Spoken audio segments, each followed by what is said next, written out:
Ngasidagi mahiroi lesing kuntra taruka chatret kun mangana saruk yaduna class 10 gi exam hauragani.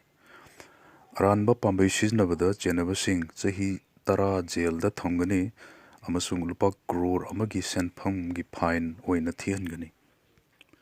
Chatliba kumja ing lesing aniga kuntaru asi gisu Board of Secondary Education Manipur bosem na lauduna High School Living Certificate Class 10 gi examination ngasidagi hauraduna pangthoklagani hairaduna saruk yagadaba mahiroisingna aranba pambai siznadanaba amasung masa masagi wakal lausingna examination asida saruk yanaba bosemgi secretary SG Tolalna paumisingi kuthangda appeal torugli. Secretary na makata na hai lainga ki the Manipur Prevention of Malpractice in High School Living Certificate Examination and Higher Secondary Examination Act lising aniga kunmarigi provision singi matungina karigumba examination asida nattaba pambai siznabagi thaudok ama thorakpada thaudok adubu thokalliba thaudok adubu thokhanbada nakoinana natraga hakthengnana yauriba singbu jail da chahi tara thamgani amasung sel oina lupa crore amasu fine oina thihangani ek asi kumja lising aniga kunmari dagi chatnaba hauраklabani examination asigidamak center singdasu akanba section thaurang laukhatle examination asida saruk yagadawriba mahiroi singna pukning wakhal leitana amasung aranba pambai siznadana saruk yaduna tungi punsida mai pakpa oirasanu haina su mahakna mahiroi singda yaipa paujal pirakli. Manipur lengakna mitok khandok tringaida mikok thiba yaroi haibagi warep lauduna center da taksan gadabani. Haujikti Manipur da miyam gi lengak ama lairabanina lengak asina cabinet mifam pangthok tuna state asidagi mitok khandok tringaida mikok thiba yaroi haibagi warep lauduna center gi lusing basingda kangan gadabani haina campaign for just and fair delimitation JFD gi convener Jitendra Ningombana phongdokre wafam asi JFD state asidagi mitop sing khandoklaba matungda census amadi delimitation na singba pangthokadabani haiduna president rule gi lengak leiringai ki matamdagi lauduna lakhibaga loinana mafam khudingda chattuna miyamga wakhal taminnabagi khongjang chatharakpagi makha tarakpada Impal East ki Wangkem Community Hall da pangthokpa mifamda saruk yaraduna phongdokhibani. Chief Minister Y. Khemchandna mahaki Deputy CM aniga loinana Amit Shah ga unakre. Chief Minister ngasi halaklaba yai numit nini humni gi manungda Minister sing hapsinduna lengak chawkthokhallagani haina thajanari.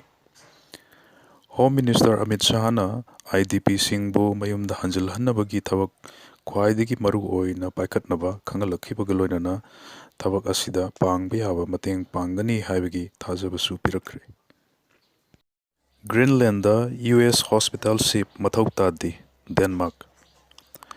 Greenland da United States ki Hospital Ship mathau tadi amasung atopa laibak singdagi haksel gi mateng gi apamba leite haina Denmark ki Defense Minister Trailus Lund Poulsen na phongdokre.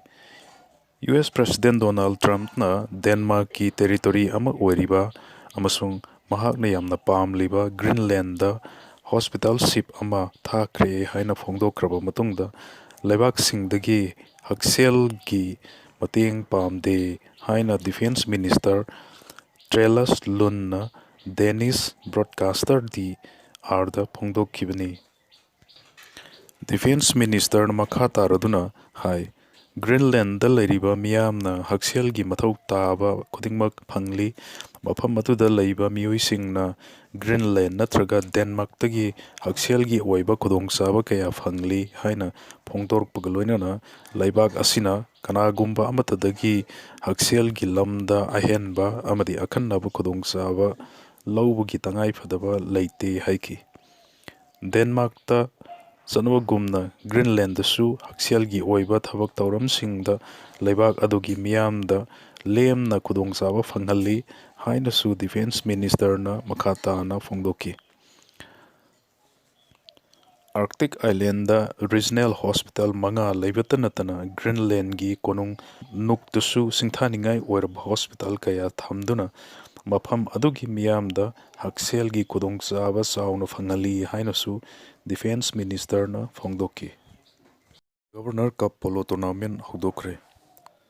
Thasigi kunipan fawba chathagadaba kunthra nithoirak suba Governor Cup Invitation Polo Tournament Englishing aniga kuntaruk amati kunmathoi suba Governor Cup Women's Polo Tournament sok lising aniga kuntaruk ngasi Imphal ki mapal kangjebungda hodokre. Manipur Horse Riding and Polo Association MHRPA na sinduna ngasidagi hodokhiba tournament asida nupagi team nipan amadi nupigi team tarukna saruk yaduna sangdamnagani.